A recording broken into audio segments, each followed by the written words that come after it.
les lutins. Bonjour Jérémy. Bonjour Cathy et bonjour Aurélie derrière la caméra. On a un caméraman aujourd'hui. Ouais, et on a l'ami Stitch avec nous, évidemment. Et ben on s'est pas vu depuis 15 jours parce qu'on est reparti au Moyen-Âge, on a fait la fête des remparts. C'était super chouette, on s'est bien amusé. Et puis là, retour au 21e siècle, retour donc sur cette fin de mois de juillet. Donc là, on vous fait donc les 15 derniers jours sur ce qui est rentré. Mois d'août, a priori, il n'y a pas grand chose de prévu, donc sans doute qu'on fera pas de vidéo. On verra. Alors, chez les tout petits, il y a eu deux nouvelles entrées chez Loki. Le Cric-Crac-Rock, sur une mécanique qu'on connaît un petit peu. Il faut choisir un banc de poisson. Si on est deux à choisir le même banc de poisson, on repart bredouille. Si on choisit le bon banc de poisson que personne n'a pris, on le stocke chez nous. Et puis du coup, c'est après de la collection. Voilà. Pour chaque collection, on va avoir des points. Voilà. C'est Corentin Lebras et Théo Rivière à l'autorat et c'est Martina Naldi aux illustrations. Le deuxième, c'est le Minis Club. Celui-là, c'est un jeu d'enquête, une espèce de... c'est jamais cool de faire des parallèles comme ça, mais c'est le espèce de unlock pour les petits. Pour les tout petits, oui, et qui est vraiment très chouette. Donc il y a quatre aventures à l'intérieur, et puis c'est vraiment malin. Le 4 ans, c'est clairement le bon âge pour s'essayer un petit jeu d'enquête et se raconter des histoires entre petits animaux rigolos. Grands, ouais. J'ai pas dit les auteurs, c'est Dave Neal. Alors évidemment, Dave Neal, monsieur des animaux de Baker Street notamment. Donc c'est pas n'importe qui l'a fait ce petit jeu. Il s'y connaît en animaux. Ça c'est clair, ouais. Et d'où la présence de notre copain Stitch derrière ma Double. J'ai regardé, c'est un jeu qui est sorti en 2009. J'ai trouvé une cinquantaine de déclinaisons du Double. Bah oui, on a eu notre Double breton passé un temps. C'est ça. Voilà. Il y a eu, qu'est-ce que j'ai noté, le Pixar, le Marvel, Astérix, le Double des marques, le Cars évidemment, le foot, Disney les Mignons, le Pas de Patrouille. Enfin bon, il y a eu un truc de fifou, donc forcément il manquait le Double, Lilo et Stitch. Voilà. Ça c'était chez les petits. On passe chez les moyens. Ouais, même les grands, parce qu'il faut des grandes mains. Peut-être pu le mettre un peu plus loin peut-être. Ouais. Donc on a rentré des cubes. Des cubes de fou. Des cubes 9 x 9 et 10 x 10. Donc vous voyez, regardez par rapport à... J'ai pas des petites mains. Donc voilà. Si vous voulez un enfant, il va falloir qu'il ait des grandes mains. Mais voilà. Pour les fifous du casse-tête, c'est beau. Ça fait pour moi, chez moi, ça ferait un beau presse-papier. Mais à faire après, je sais pas. Ouais, voilà. Bon, en tout cas, aucune idée de la faisabilité des choses, sachant qu'un 3x3 pour moi, c'est déjà du chinois. Ensuite, un Octocube. Je commence à avoir accès au jeu, je vais pouvoir parler. Ouais, Octocube. On l'avait déjà vu on l'avait vu à Vichy l'an dernier. On a testé le proto, donc c'est un jeu de programmation spatialisation, puisque voilà, on a une petite pieuvre, enfin un cube de pieuvre aimanté, on a des petits objets à récolter, et après c'est un petit jeu de collection et de majorité. Voilà nos petites pieuvres cubes. Et donc ah, c'est collé, voilà, c'est collé, mais faut pas non plus être trop brutal, parce que au début je me demandais si les tuiles étaient aimantées, parce qu'elles sont, mais elles sont super fines. Ouais. Donc qu'est-ce qu'il va falloir faire? Du coup on va avoir un plateau de jeu avec plein de ressources, et on va devoir déplacer notre cube du coup de 1 en 1. Donc le basculer ou le faire tourner si on n'a plus de face vierge. Si on tombe sur une face, hop, ça s'aimante. Quand on a envie de récolter nos petites trouvailles, on les récolte. Et selon le nombre de trouvailles identiques, on va faire des points. On va les mettre sur un tableau à double entrée. Et ensuite, à la fin de la partie, les majorités sur le tableau de double entrée nous font encore gagner des points. Et puis c'est celui qui a le plus de points qui gagne. C'est pas fastoche. Hein. Non, c'est... Enfin, t'as été bon, Aurélie aussi. Pour les gauchers contrariés, je suis sûr que c'est pas facile du tout. Pas bien, c'est intéressant à travailler, mais... Et même moi, il y a des fois, attends, et tac, tac, essayer de visualiser en 3D le déplacement de ma pieuvre, c'est pas facile, mais c'est ça qui est chouette. Il y en a pas beaucoup. beaucoup comme ça et c'est intéressant. Ouais, c'est chouette à essayer. Mais... Ouais.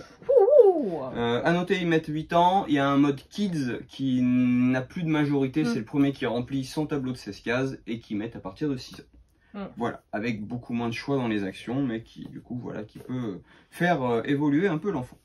On n'a pas parlé des auteurs. C'est Karl Lange et Clément Masson à l'illustration. Dont on parlera bientôt, puisqu'il a illustré aussi Homestaging qui arrive. Et un chouette travail éditorial. Franchement, c'est très agréable. Et puis pas, enfin, on va parler business, mais il est pas cher en plus. Je m'attendais sur un truc aimanté comme ça, un jeu, il est à 30 €. Je m'attendais à quelque chose de bien plus onéreux et je suis plutôt ravie du tarif. Voilà. Et on a des goodies pour le premier tirage. Oui. Voilà, ça y est. Octocube, c'était le focus de la semaine. Ouais. Streets of Tokyo. Alors, ça c'est notre ami Julien Griffon à l'autorat. Et l'excellent Henri Kermarek aux illustrations. Avec Clément Gronot et Lilwen Engel. C'était un Kickstarter à la base, parce que c'était un jeu que Julien voulait absolument éditer. Donc il se l'est édité tout seul comme un grand en passant par un Kickstarter. Donc c'est un jeu à dessin. Des jeux à dessin, c'est toujours... c'est jamais facile. On sait que nous en boutique, c'est des jeux sur lesquels on a pas trop de propositions, on en a, mais finalement c'est pas les bonnes. Donc souvent c'est le esquissé qu'on va vendre. J'ai tendance à bien aimer aussi le Pick Together. Ouais, je trouve très chouette. Et là donc on a une nouvelle proposition avec Street of Tokyo. Voilà, donc vous avez, si vous voulez le reconstituer, un magnifique puzzle du plan de la ville de Tokyo. Avec, j'avais pas vu derrière, des petits textes explicatifs du quartier représenté. Vous allez avoir des thèmes, donc c'est un jeu qui se joue avec une application en temps limité, coopératif. Le but c'est d'aller le plus loin possible, puisque dès qu'on reconnaît un dessin, on rajoute du temps, et donc le but c'est de faire tout le paquet de cartes. Et donc qu'est-ce que va faire? On va devoir faire deviner des mots, mais uniquement en suivant les tracés des rues de Tokyo, en changeant à chaque fois de plan pour un nouveau dessin. Donc il y a des choses très orthogonaux, il y a des choses avec un petit peu plus de rond, et les mots c'est pas facile parce que va faire deviner un poil ou une mouche en suivant les quartiers, en suivant les rues, c'est je pense un peu compliqué. Ça va demander un petit peu de travail, mais c'est rigolo. C'est le plaisir du défi aussi, voilà, de se dire on a tout fait. Voilà. À noter que c'est une fabrication 100% française, et pour ce faire il n'y a pas les crayons à l'intérieur, mais vous avez sûrement tous des Velleda, des crayons effaceurs à la maison, mais c'est une volonté de l'auteur de travailler du 100% français, et ça permettait pas du coup d'avoir les crayons à l'intérieur. Il n'y a pas de téléphone non plus. Oh, j'avais pas vu. Allez, on reste dans les univers un peu barrés, mais là je pense qu'on va faire 2 jeux. Oui. Donc Mitsugatsu, petit jeu. Jens Merkel et Ralph Souling, c'est des auteurs qui sont là depuis plus de 20 ans, qui ont fait le jeu, et aux illustrations c'est Sonia Muller. Voilà, donc un petit jeu de rythme et de mémoire et de manipulation. Voilà, on va avoir des cartes défis. On a un meneur de jeu qui va donner le tempo en scandant Mitsugatsu, Mitsugatsu, Mitsugatsu, et en même temps il va falloir faire des actions. Donc on a plein de petites choses rigolotes à manipuler. C'est un jeu de surcharge mentale en fait, c'est dans l'idée. De charge mentale. Ouais, de surcharge pour moi. Voilà, on va avoir une action réalisée, on va la faire, ensuite on la cache, on a une deuxième action. Voilà, si vous voulez agacer les gens. On va avoir de la manipulation de dés, du tapage dans les mains, sachant qu'il faut se souvenir de tout à chaque fois de la série. Et puis il y a toujours un boulet dans le groupe qui ne va se souvenir de rien et qui va se faire huer. Voilà, mais voilà, je pense que ça c'est aussi rigolo à jouer qu'à regarder. Jouer. Je pense que c'est même encore plus rigolo à regarder jouer, parce qu'au moins on ne participe pas et on se fait pas conspuer par les copains. Mais c'est vraiment le bon jeu de l'été, d'ambiance, quand on a vraiment envie de se relâcher un petit peu, rigoler sans savoir pourquoi on rigole, mais c'est en ça. 2-6 joueurs, bon 2 évidemment c'est pas la conformation la plus optimale. C'est forcément plus rigolo à beaucoup. Et maintenant, nous avons Exploding Kitten, le jeu de plateau. Attention, ça rigole pas. Donc, vous connaissez tous Exploding Kitten. 2015. Hein, 2015, le jeu qui a explosé, qui a toujours le record au jour actuel du plus gros Kickstarter en termes de financement. Ah, je savais pas. Voilà. Mais quelle super anecdote. Ah bah oui, voilà. Et nous avons... Ah non, faut pas que je... Voilà. Et nous avons un super plateau de jeu. Alors, vous n'allez pas être perdu. C'est du Exploding Kitten. Vous allez avoir des cartes actions en main. Vous allez pourrir les adversaires. Le but, c'est d'être le premier arrivé sur le petit prix. Mais attention, on doit arriver tout pile, puisque sinon, on fait une boucle, on fait une boucle, on fait une boucle. Vous piochez des cartes déplacement. Quand vous arrivez sur un chiffre, vous repiochez des cartes actions. Si vous arrivez sur Exploding Kitten, vous avez la bonne carte, vous évitez. Si vous n'avez pas la bonne carte, vous interchangez du coup votre place avec le dernier de la liste, celui que vous avez pourri juste avant avec la carte action, qui va sûrement être ravi de ce retournement de karma. Et le plateau est génial puisque on va pouvoir passer en mode gentil ou en mode méchant. Voilà, où il y a beaucoup plus d'Exploding Kitten avec ce magnifique chat démon des enfers en pop-up. Voilà, donc univers bien barré, jeu rigolo pour se faire des ennemis. Le plaisir d'avoir un jeu de plateau aussi, parce que Oui. ça change un peu. J'aime bien quand il y a des choses à voir. C'est moins pratique à emmener dans la valise. J'entends, mais c'est bien, pourquoi pas. Ouais, pourquoi pas. Un nouvel exit. Un nouvel exit, donc c'est toujours Marcus et Inka Brand. Je n'ai pas précisé auteur et illustrateur d'Exploding Kitten, mais c'est du dev. Ouais, Zachary Connelly et Alex Cutler, voilà. et Michael Parla. Et ben voilà, comme ça on les aura. Ouais. Intrigue à Venise, donc un nouvel opus dans la gamme Exit. On est sur un niveau confirmé, je crois, sur celui-là. Là, on joue des agents secrets et il faut carrément sauver Venise. Alors, attention. Il faudrait plus être promoteur immobilier pour sauver Venise que agent secret. C'est plus un travail de fondation. Je crois pas que je l'ai pas fait, mais je crois pas que ça parle de ça. Il faut faire des fondations, il faut faire du mortier et hop. Je crois pas. Écoute, il y a un concept. Tu nous vends un jeu qui est pas le bon. Il y a un concept à creuser. Sauver Venise. C'est toujours Inka et Marcus Brandt. Oui, c'est ça. Voilà. Et toujours la même mécanique de code, de jeu destructible qu'on fait une fois, mais qui a sa petite communauté. Ouais. Et les jeux à deux. Les jeux à deux. Deux jeux à deux. Une grosse boîte et une petite boîte. Oui. Donc Inflexible. Donc ça c'est une collection c'est une localisation qui est publiée chez Nuts Publishing en France. Donc c'est le troisième, je crois, opus de la Normandie, gamme. Il y a eu la guerre en Afrique. Ouais, oui, c'est ça. Il y a dû y avoir quelques extensions, mais en grosse boîte, voilà. Donc, on va revivre la bataille d'Angleterre. Voilà. Donc là, on prend les avions, les as, et du coup, deck building, va falloir qu'on construise nos escadrilles, qu'on les fasse se déplacer, qu'on fasse du... Voilà, et tout ça pour empêcher... les Allemands de venir envahir l'Angleterre, ou si vous êtes du côté des Allemands, pour aller essayer de changer le régime alimentaire des Anglais à base de choucroute plutôt que de pudding. J'aime bien comment tu reviens aujourd'hui. C'est plus gentil. C'est David Thompson et Trevor Benjamin à l'autorat et Roland McDonald aux illustrations. Voilà. Et on a Terre de Loup en toute petite boîte. Très joli jeu. Chez Origame. Donc là, c'est Yasugi Nakamura et Anthony Perron, qui a fait donc Courtisan à l'autorat.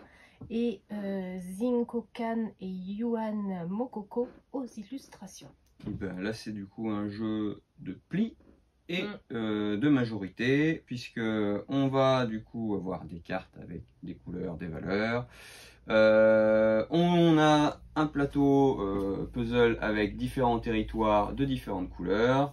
On met des petits jetons de points pour celui qui sera majoritaire en force à la fin de la partie sur ces territoires pour gagner des points de victoire. Et ensuite, on ouvre une couleur, on suit ou pas si on a la couleur, puisque comme tous les jeux de pli, on n'est pas obligé de... Donc la personne joue sur un territoire, on n'est pas obligé de jouer sur le même territoire, puisque si on perd le pli, on retourne notre carte. Cette carte, ce sera un loup solitaire qui ne vaudra que 1, mais en contrepartie, on récupère des petits jetons bonus qui vont me permettre de faire plus de points de victoire ou plus de force pour que je pose sur le territoire que je veux. Donc voilà, même si on perd le pli, il y a toujours moyen en réflexion d'avoir l'ascendant sur l'autre. C'est ça, Voilà. c'est un jeu de pli qui est pas difficile à prendre en main. Tout à fait. Pour toi et moi qui n'aimons pas les jeux de pli, on s'en sort plutôt bien, je trouve. Comme les cartes, on sait quelles cartes de forte valeur vont être sont déjà sorties sur quelle couleur, puisque elles restent sur le plateau. Les cartes qui ont perdu sont retournées, mais là avec un minimum de mémoire, on sait à peu près ce que c'est. On sait que c'est des cartes de faible valeur, et donc voilà, il n'y a pas besoin de compter les cartes. Enfin, c'est moins difficile de compter les cartes. Surtout qu'elles ne sortent pas toutes. C'est ça. On en a enlevé, une partie au départ, voilà. Et on ne sait pas lesquelles. Pas d'atouts en début de partie, puisque les atouts se débloquent sur la couleur d'un territoire où on a enlevé tous les jetons bonus. Donc il y en a 3. Dès que 3 jetons bonus sont enlevés, on a une couleur d'atout. Donc j'y ai réfléchi après la partie hier. Il y a moyen effectivement de se créer une coupe et de se créer des atouts assez rapidement si on vient spammer les petits jetons sur une couleur qu'on a en majoritaire, et du coup pour avoir les atouts. Qui a gagné de vous deux? Jérémy. Ah ouais. Non, hier j'ai fait un tiercé gagnant hier. Oui, bah j'ai gagné. Camembert. Et ben voilà ce qu'on a en jeu de société à vous proposer depuis 15 jours en nouveauté. Et ben évidemment, il y a un peu de Pokémon, il y a un peu de Magic. Voilà, donc on a fait pardon. On a fait l'avant-première aux portes des étoiles, des éternités, la porte des éternités la semaine dernière. Donc il nous reste du booster classique et puis c'est tout. Il n'y a pas de commandeur. Il n'y a plus de commandeur. Non, par contre on a récupéré du commandeur Final Fantasy. Voilà, donc ça c'est cool. Et donc sort aujourd'hui des petits toujours dans la Pokémon. même collection magique, foudre blanche, non. Bon, j'ai dit noir flamme blanche et foudre noire, ou foudre noire flamme blanche. Donc voilà, un petit coffret. Et 2 tripacks avec des petits autocollants. Voilà, ça c'est la sortie aujourd'hui. Et puis ben, le mois de juillet se termine ce soir. Donc on peut malgré tout faire un rapide top 10 de ce que vous avez acheté durant tout le mois, parce que je pense que au vu des valeurs, ça va pas, les ventes d'aujourd'hui vont pas changer grand chose. Évidemment beaucoup de petits jeux parce qu'on part en vacances, donc on cherche à mettre plein de choses et plein de jeux dans ses valises. Le numéro 10 qu'on aime bien, l'île des Maudits, c'est vrai qu'on le présente plutôt bien aussi. Nous, il n'est pas encore forcément connu, les gens viennent pas encore le chercher, c'est plutôt nous qui le travaillons. En revisite d'un codename, les gens voient tout de suite où ça va, et franchement, il est très chouette. Validé par le club déjà. Numéro 9, ça reste mon chouchou depuis l'année dernière, hein, le petit Latabuse, un petit quiz joliment revisité, dans un truc facile à emporter partout. Pour jouer dans la voiture, c'est pratique. Numéro 7, le Astérix et compagnie. Là, pareil, on l'aime bien aussi, on aime bien le présenter. Gentiment méchant ou méchamment gentil, pour les fans de la BD ou pas. Château Combo, celui-là qui vraiment s'installe. Une valeur sûre. Et puis bon, forcément on l'a mis en vitrine pour la fête médiévale aussi, donc il a une petite mise en avant aussi chez nous en ce moment. Et surtout, il a une belle notoriété qui s'installe. Et après on va retrouver forcément les boîtes biseaux, parce que l'opération se termine promotionnelle se termine aujourd'hui, donc forcément ça a fait aussi et puis c'est les boîtes qu'on emmène partout aussi, donc les 5 rois qui a été en rupture puis qui est revenu redesigner boîte biseaux avec des nouvelles cartes, qui a pareil son club, sa notoriété. C'est fou, hein. Voilà, notre as d'or de l'année. Un petit truc pour rigoler, le speedback. J'ai l'impression qu'il y en a plus que 10, non? 4, 5, 6, 7, 8, 9, 10. Oui, il y en a 11, c'était le top 11. C'est parce qu'on voulait caser l'île des maudits. Peut-être. Voilà. Numéro du coup 4. Un as d'or aussi, mais de l'année d'avant.